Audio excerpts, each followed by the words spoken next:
Hello everyone, how are you all. Welcome back to the channel Ed uncle. मैं हूँ फतेहान खान, आपका civil गुरु। और आज आपके लिए लेकर आए हैं यहाँ पर पराक्रम बैच, जहाँ पर आपको फॉर्मूला सीरीज पढ़ाई जा रही है। जितने भी क्वेश्चंस फॉर्मूला बेस्ड आते हैं, न्यूमेरिकल अप्रोच, जो कि उसी की आपको यहाँ पे प्रैक्टिस कराई जा रही है। आई होप आप सब इसका मैक्सिमम यूटिलाइजेशन ले रहे हैं और वीडियो को आप शेयर कीजिए ज़्यादा से ज़्यादा। हेलो लूसीफर, कैसे हैं आप?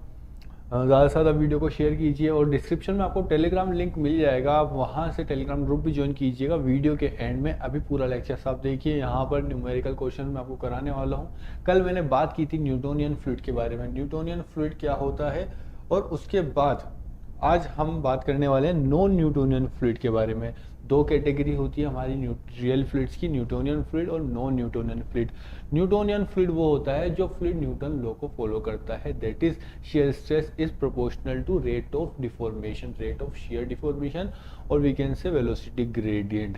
जैसे कि हमने देखा था shear stress is proportional to velocity gradient। ये अगर जो भी फ्लूइड इस लॉ को फॉलो करता है तो वो न्यूटोनियन फ्लूइड कहलाता है, बट जो फ्लूइड इस लॉ को डायरेक्टली फॉलो नहीं करता वो नॉन न्यूटोनियन फ्लूइड कहलाता है। तो आज हम उसके बारे में पढ़ने वाले हैं कि नॉन न्यूटोनियन फ्लूइड क्या होता है। नॉन न्यूटोनियन फ्लूइड, सबसे पहले उसकी अगर डेफिनेशन की बात करें तो वो फ्लूइड जो न्यूटन लॉ ऑफ विस्कोसिटी को फॉलो नहीं करते। तो फिर क्या फॉलो करते हैं, तो वो खुद की अपनी उनके लिए एक डेफिनेशन, एक डेरिवेशन डिराइव करी यहाँ पर, जो उसको गवर्न करते हैं। Shear stress is equals to A D you upon D y raise to power n plus b. यहाँ पर प्लस बी कॉन्स्टेंट आ चुका है, और पहले जो न्यूटोनियन फ्लूइड था वो क्या था, shear stress is equals to mu d you upon D y. और आप सभी जानते हैं इक्वेशन ऑफ लाइन क्या होती है, लाइन की इक्वेशन होती है y is equals to m x plus c constant. बट यहाँ पर जब न्यूटोनियन फ्लूइड की बात हो रही है तो यहाँ पे कोई कांस्टेंट है नहीं, तो यहाँ पर कांस्टेंट की वैल्यू क्या हो गई, 0, और y is equals to m x हो चुका है। यानी कि जो इसका वेरिएशन होगा, ग्राफिकल वेरिएशन, तो लीनियर होगा with respect to shear stress and rate of shear deformation. Clear है। इसको मैंने आपको कल भी बताया था, पूरा ग्राफिकल रिप्रेजेंटेशन। और अब हम बात करने वाले हैं नॉन न्यूटोनियन फ्लूइड के बारे में, जो कि जिनका वेरिएशन लीनियर तो ऑब्वियसली नहीं होगा। तो फिर कैसा होगा उसके बारे में हम डिस्कस करेंगे। अगर सपोज कीजिए इस नॉन न्यूटोनियन फ्लूइड को भी 3 कैटेगरी में डिवाइड किया गया है। यहाँ पर 3 कैटेगरी क्या रखी है उसकी, एक अगर सपोज कीजिए यहाँ पर n की वैल्यू, n का वेरिएशन पावर है जो कि, और b के वेरिएशन पर डिपेंड होगा। क्या क्या केसेस बन सकते हैं इसके लिए, इसको देखते हैं हम। पहला केस होगा हमारा, पहला फ्लूइड कौन सा होगा, नॉन न्यूटोनियन में डायलेटेंट फ्लूइड, और इसको कहा जाता है नॉन कोलोइडल फ्लूइड, या फिर इसको शियर थिकनिंग भी कहा जाता है। और वो क्यों कहा जाता है उसके बारे में मैं आपको बताऊंगा।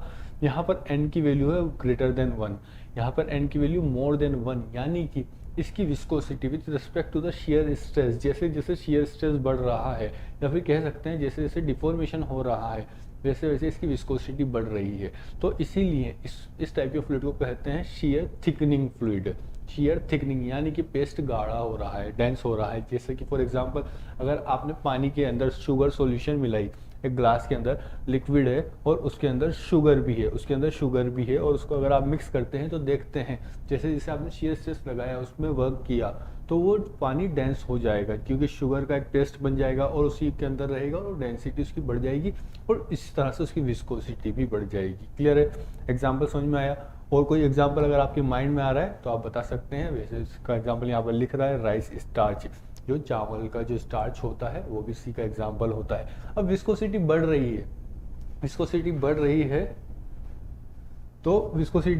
है, तो उसका एक लीनियर वेरिएशन मैंने आपको यहाँ पर ग्राफिकल बता दिया। इसको थोड़ा और जूम करके बता देता हूँ। यहाँ पर विस्कोसिटी बढ़ रही है, इसका मतलब सपोज कीजिए जैसे जैसे यहाँ पर शियर स्ट्रेस का वेरिएशन होगा और यहाँ पे वेलोसिटी ग्रेडियंट का वेरिएशन है, विस्कोसिटी बढ़ रही है, इसका मतलब इसका कर्व इस तरह से बनेगा। जैसे जैसे शियर स्ट्रेस बढ़ेगा, आप यहाँ पर देख सकते हैं, यहाँ पर थीटा 1 क्या है, और यहाँ पर थीटा 2 चेक करिए, यहाँ पर स्लोप दोनों जगह चेंज हो रहे हैं। जैसे जैसे आगे बढ़ा, यानी कि theta 2 is greater then that of theta 1। जैसे जैसे शियर स्ट्रेस लगेगा वैसे वैसे उसका स्लोप इंक्रीज हो रहा है, यानी कि उसकी विस्कोसिटी इंक्रीज हो रही है। तो इस टाइप के फ्लूइड को कहा जाएगा डायलेटेड। और सीधा सीधा डेटा बेस्ड क्वेश्चन आएगा, n और b का वैल्यू पूछेगा सीधा। वो यहाँ पर आप देख सकते हैं नॉन न्यूटोनियन फ्लूइड में यहाँ पर शियर स्ट्रेस में n की वैल्यू ग्रेटर देन 1 है, और b की वैल्यू क्या है कि आपको यहाँ पर b की कोई वैल्यू दिख रही है, आप सीधा यहाँ से देख सकते हैं इनिशियली ओरिजिन से जैसे ही शियर स्ट्रेस इंक्रीज हुआ डिफॉर्मेशन हुआ, यानी कि b का कोई रोल नहीं है। ऐसे केस में for dilated fluid b is equal to 0, b is equal to 0 and also we can say n is greater than 1। Clear है, पहला केस क्लियर हो गया। बात करते हैं अगला टाइप के फ्लूइड की, एक हो गया डायलेटेड, इसके बाद हम बात करेंगे सूडोप्लास्टिक फ्लूइड। सूडोप्लास्टिक फ्लूइड क्या होता है, जो कि नॉन न्यूटोनियन फ्लूइड में ही काउंट होता है। इस टाइप के फ्लूइड में जब जैसे जैसे शियर स्ट्रेस लगेगा, जैसे जैसे आप वर्क डन करेंगे शियर स्ट्रेस लगाएंगे, तो इसकी विस्कोसिटी डिक्रीज होती चली जाएगी। जैसे कि मिल्क, जैसे कि दूध, आप अगर सपोज कीजिए एक ग्लास में पानी लीजिए और एक ग्लास में दूध लीजिए, और दोनों को अगर आप एक बराबर फोर्स से उसको अगर फ्लो कराएंगे तो दूध जो मिल्क होगा वो ज़्यादा डिस्टेंस कवर करेगा, क्योंकि as with respect to the increase in the force the viscosity of that type of liquid goes decreasing, तो दूध की विस्कोसिटी कम हो जाएगी, और इस टाइप के फ्लूइड को कहते हैं कोलोइडल फ्लूइड। तो इसका मतलब डिक्रीज हो रही है viscosity with respect to shear stress. तो इसका कर्व किस तरह से बनेगा आपको खुद आपने इमेजिन भी कर लिया होगा। यहाँ पर आप देखिए, यहाँ पर लिख ही रहा है, यहाँ पर क्या है θ1 है, फर्स्ट स्लोप पर इधर जब शियर स्ट्रेस τ1 था, सपोज कीजिए τ1 था, तो इसका स्लोप था θ1। जब जैसे ही शियर स्ट्रेस बढ़ा, शियर स्ट्रेस जैसे ही बढ़ा τ2 हुआ, तो स्लोप इसका θ2 हो चुका है, और यहाँ पर θ1 इज ग्रेटर देन θ2, और वी कैन से θ2 जो है वो कम हो चुका है θ1 से, इसकी विस्कोसिटी डिक्रीज हो रही है। जैसे कि ब्लड भी इसका एग्जांपल होता है, ब्लड पे जैसे जैसे स्ट्रेस लगता है वैसे वैसे उसकी विस्कोसिटी डिक्रीज हो जाती है। क्लियर है, यहाँ पर θ1, यहाँ पर θ2 आपको साफ दिख रहा है कि थीटा जैसे जैसे आगे चल रहा है, फोर्स लग रहा है, वैसे उसकी विस्कोसिटी डिक्रीज हो रही है। क्लियर है, रेट ऑफ शियर डिफॉर्मेशन भी लिख सकते हैं, या फिर वेलोसिटी ग्रेडियंट। क्लियर। अब लास्ट टाइप जो कि नॉन न्यूटोनियन फ्लूइड होता है उसके बारे में हम बात कर लेते हैं, वो होता है बिंघम प्लास्टिक फ्लूइड। अच्छा, इसमें जो केस बनता है, इसमें क्या क्या केस बन रहे हैं, बी की वैल्यू तो है ही नहीं, क्योंकि यहाँ पर ये ओरिजिन से स्टार्ट हो चुका है, जैसे स्ट्रेस लगा वैसे डिफॉर्मेशन हुआ। बट एन की वैल्यू क्या होगी, एन की वैल्यू क्या है, डिक्रीज हो रहा है कर्व हमारा, स्लोप हमारा डिक्रीज हो रहा है, तो एन की वैल्यू इज लेस देन 1 और बी की वैल्यू 0। अब बात करते हैं Bingham plastic fluid. Bingham plastic fluid का मतलब होता है वो फ्लूइड जिसमें आप कुछ अमाउंट तक एक्सटर्नल फोर्स लगाएंगे बट वो अभी भी स्टेबल रहेगा, उसके अंदर डिफॉर्मेशन देखने को नहीं मिलेगा। बट जैसे ही आप फोर्स को या स्ट्रेस को इंक्रीज करते हैं तो उसमें ग्रेजुअल या लीनियर एक डिफॉर्मेशन देखने को मिलता है। तो ऐसे टाइप का फ्लूइड को कहा जाएगा बिंघम प्लास्टिक फ्लूइड। और ऐसा फ्लूइड यहाँ पर आपको साफ दिखता है, ऐसा कोई एग्जांपल दे सकते हैं? अगर यहाँ पर एग्जांपल, हाँ यहाँ पर आपको एग्जांपल दिख चुका है टूथपेस्ट। अगर आप उससे मैं पूछता कि ऐसा कोई एग्जांपल दे सकते हैं तो मेरे को नहीं लगता कि 5-10% स्टूडेंट्स होते जो इसको कैच कर पाते, क्योंकि यहाँ पर मोस्टली स्टूडेंट ऐसा इमेजिन नहीं कर पाते बिंघम प्लास्टिक फ्लूइड को। ऐसा क्यों होता है उसका मैं कॉन्सेप्ट समझा देता हूँ आपको। यहाँ पर बिंघम प्लास्टिक फ्लूइड में ऐसा क्या होता है, यहाँ पर देखिए, यहाँ पर शेयर स्ट्रेस और डिफॉर्मेशन है D theta upon D T और we can say velocity gradient D U by D Y. Clear है? तो यहाँ पर जैसे ही आपने कुछ एक्सटर्नल फोर्स लगाया, एक्सटर्नल स्ट्रेस लगाया, डिफॉर्मेशन नहीं हुआ, डिफॉर्मेशन 0 है। और आप शेयर स्ट्रेस बढ़ाते गए डिफॉर्मेशन नहीं हो रहा है। तो इसी तरह आपने डिफॉर्मेशन बढ़ाया, यहाँ तक और चलते रहे, बट एक उसके अंदर डिफॉर्मेशन नहीं हुआ। बट सडनली कुछ टाइम के बाद, कुछ अमाउंट ऑफ स्ट्रेस लगने के बाद उसके अंदर लीनियर वेरिएशन देखने को मिला यहाँ पर। क्लियर है? तो अब लीनियर वेरिएशन देखने को मिला, यानी कि आप देख सकते हैं यहाँ पर अगर θ1 और θ2 की वैल्यू अगर आप कंपेयर करेंगे तो θ1 इज इक्वल टू θ2, यानी कि लीनियर वेरिएशन हो रहा है। और लीनियर वेरिएशन कहाँ पर देखने को मिलता है? लीनियर वेरिएशन सिर्फ y is equal to mx में देखने को मिलता है। यानी कि यहाँ तक क्या था, यहाँ तक कुछ स्ट्रेस लगा था, हम टो नोड से भी रिप्रेजेंट कर सकते हैं, और जो इक्वेशन के अकॉर्डिंग हम इसको b मानेंगे।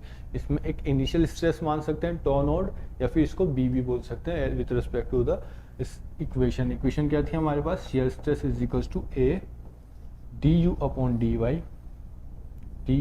D Y whole raise to power n plus B. Clear है। अब यहाँ पर b की वैल्यू है कुछ हमको गिवन है और n की वैल्यू क्या होगी, यहाँ पर लीनियर वेरिएशन हो रहा है यानी कि n की वैल्यू हो जाएगी, n की वैल्यू क्या होगी फॉर बिंघम प्लास्टिक फ्लूइड के लिए n की वैल्यू हो जाएगी 1 और b की वैल्यू क्या होगी नॉट इक्वल टू 0। b की वैल्यू 0 नहीं है, यहाँ पर आपको दिख रहा है इनिशियल स्ट्रेस लगाने के बाद भी डिफॉर्मेशन नहीं हुआ, यानी कि b की कुछ और वैल्यू होगी, उसके बाद एक लीनियर वेरिएशन देखने को मिलेगा। क्लियर है। I hope you got my point. बढ़ते हैं आगे सवालों की तरफ। Poise is a unit of, यहाँ पर अगले सवाल देखते हैं किस टाइप के क्वेश्चन आते हैं। Poise is a unit of, ये आप सभी जानते हैं, पॉइज विस्कोसिटी जो डायनामिक विस्कोसिटी है उसको हम मेजर करते हैं पॉइज के अंदर। क्लियर है। आगे बढ़ते हैं। The property of fluid which determine its resistance to shearing stress is called. कौन सी प्रॉपर्टी होती है जो उसका शियर स्ट्रेस पर रेजिस्टेंस बताती है। The property of fluid which determine its resistance to shearing stress. आप सभी जानते हैं रेजिस्टेंस क्या चीज़ अप्लाई करती है, viscosity. Clear.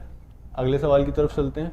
Next question, a poise of 60 mm diameter moves inside cylinder of 60.1 mm diameter. The percentage decrease in force necessary to move the piston when the lubricant warms up from 0 degree Celsius to 120 degree Celsius. और वहाँ पे उसका viscosity भी given है कि 0 degree Celsius पे कितनी viscosity है और 120 डिग्री सेल्सियस पे कितनी विस्कोसिटी है। आपसे सवाल पूछा है कि फोर्स में कितना डिक्रीमेंट या इंक्रीमेंट। यहाँ पे क्या है, a piston of this diameter 60 mm diameter की पिस्टन, एक बार ग्राफिकल देख लेते हैं, इसको ग्राफिकल देख लेते हैं। 60 mm की पिस्टन है और उसको एक 60 mm डायमीटर की पिस्टन है और उसको 60.1 mm डायमीटर एक शाफ्ट के अंदर प्लेस किया गया, यानी कि हम शाफ्ट का डायमीटर शाफ्ट बोल सकते हैं या फिर आप इसका जो कवरिंग बार है वो मान सकते हैं। तो उसका डायमीटर इससे 0.1 mm बड़ा है, ऑब्वियसली बड़ा ही होगा तभी शाफ्ट पिस्टन उसके अंदर आ सकती है। तो मैंने थोड़ा ज़्यादा बड़ा बना दिया। आप इमेजिन करना जो वाइट वाला पोर्शन है उसका डायमीटर है 60.1 mm, 60.1 mm और येलो पोर्शन है जो कि शाफ्ट है उसका डायमीटर है 60 mm। यहाँ पे इसका डायमीटर है 60 mm। क्लियर है। यहाँ पर आपसे क्या पूछा कि the percentage decrease in force necessary to move the piston when the lubricant warms. यहाँ पे इसके बीच के अंदर क्या है, लुब्रिकेंट है। इस शाफ्ट और के बीच में क्या है, लुब्रिकेंट, तभी वो मूव कर पाती है। तो यहाँ पे पूछा कि अगर विस्कोसिटी का टेम्परेचर अगर लुब्रिकेंट को गर्म किया तो नो डाउट टेम्परेचर बढ़ेगा तो लुब्रिकेंट थोड़ा और वार्म होगा और उसके अंदर लुब्रिकेंट्स और इंक्रीज होगा, लुब्रिकेंसी एक फ्लूइडिटी इंक्रीज हो जाएगी और उसकी वजह से पिस्टन इजीली मूव करेगा। अब पिस्टन इजीली मूव कर रहा है यानी कि फोर्स जो इनिशियल लग रहा है तो यहाँ पर हमको कम फोर्स लगाना पड़ेगा। जो फोर्स फाइनल लगेगा वो should be less than force initial. Force जो इनिशियल है उससे कम फोर्स लगाना पड़ेगा हमको। तो पूछ रहा है कि परसेंट डिक्रीज इन फोर्स यानी कि Fi minus F final divide by Fi minus F final divide by initial force. Clear है, अंडरस्टूड है। पहले हमको Fi इनिशियल फोर्स लगाना पड़ रहा था, बट जैसे हमने उसका टेम्परेचर बढ़ाया उसका लुब्रिकेशन का विस्कोसिटी डिक्रीज हो गई और विस्कोसिटी डिक्रीज हुई यानी कि फोर्स हमको कम लगाना पड़ेगा। तो परसेंटेज डिक्रीज इन फोर्स हमसे पूछा है तो इसको 100 से मल्टीप्लाई कर देंगे। अब यहाँ पे आपको विस्कोसिटी की टर्म में गिवन है सारी चीज़ें, विस्कोसिटी का है वेरिएशन है। तो आप सब जानते हैं कि फोर्स का विस्कोसिटी के साथ क्या रिलेशन होता है, force is equals to shear stress होता है, फोर्स अपॉन एरिया, यानी कि force is equals to shear stress into area. और शेयर स्ट्रेस आप जानते हैं, शेयर स्ट्रेस क्या होता है, mu d you upon D y, mu d you upon D y, और एरिया है यहाँ पर तो इनटू एरिया। अब यहाँ पर और कोई टर्म आपको गिवन नहीं है यानी कि सब कुछ कांस्टेंट है, वेरिएशन हो रहा है फोर्स का विस्कोसिटी के साथ। तो हम कह सकते हैं यहाँ पर कह सकते हैं force is proportional to viscosity. या फिर इनिशियल फोर्स और फाइनल फोर्स में आप देख सकते हैं यहाँ पर इनिशियल टेम्परेचर कितना था, 0 डिग्री सेल्सियस। इनिशियल टेम्परेचर 0 था, फाइनल टेम्परेचर 120 डिग्री हो चुका है। यहाँ पर ये चीज़ें मैं रफ कर देता हूँ। यहाँ पर रब कर देता हूँ इसको थोड़ा। तो फोर्स का वेरिएशन आप देख चुके हैं। यहाँ पे फोर्स का वेरिएशन एक अपन लीनियर मान सकते हैं। यहाँ पे force is proportional to viscosity, तो हम कह सकते हैं F1 upon F2 is equals to μ1 upon μ2, μ1 upon μ2। एक इस तरह से भी रिलेशन बना सकते हैं, या फिर इसको हम लिख सकते हैं F1 is equals to K μ1, इन सारी टर्म को K मान लेंगे, और F2 is equals to F2 यानी कि F फाइनल, इसको इनिशियल और इसको फाइनल कर देते हैं, कन्फ्यूजन नहीं रहेगी। इसको इनिशियल और इसको F फाइनल कर दिया तो ये हो चुका है K μ2। तो हमको initial minus final divide by initial करना है, यानी कि K μ1 minus K μ2 divide by K μ1 into 100। अगर यहाँ पे आप विस्कोसिटी की वैल्यूज रखेंगे तो K कॉमन आ जाएगा, K से K कैंसिल हो जाएगा, μ1 माइनस μ2 डिवाइड बाय μ1 की वैल्यू है आपके पास 0.0182 और μ2 की वैल्यू 0.00206। इसको आप वैल्यू रखिए और सब्स्टिट्यूट कीजिए और आंसर निकालिए। 88.68 गेट क्रैकर बोल रहे हैं। गेट क्रैकर का आंसर 88.68। एक बार मैं इसी को मार्क कर देता हूँ। अगर कोई और बताता है इससे करेक्ट आंसर या फिर कोई अल्टरनेट ऑप्शन होता है तो रीचेक करके कमेंट में आप आंसर बताइएगा, और अगर ये आंसर सही रहता है तो भी आप मेरे को कमेंट में बताइए कि हाँ सही सॉल्यूशन है। ठीक है, गेट क्रैकर 88.68 ही मार्क कर दिया है।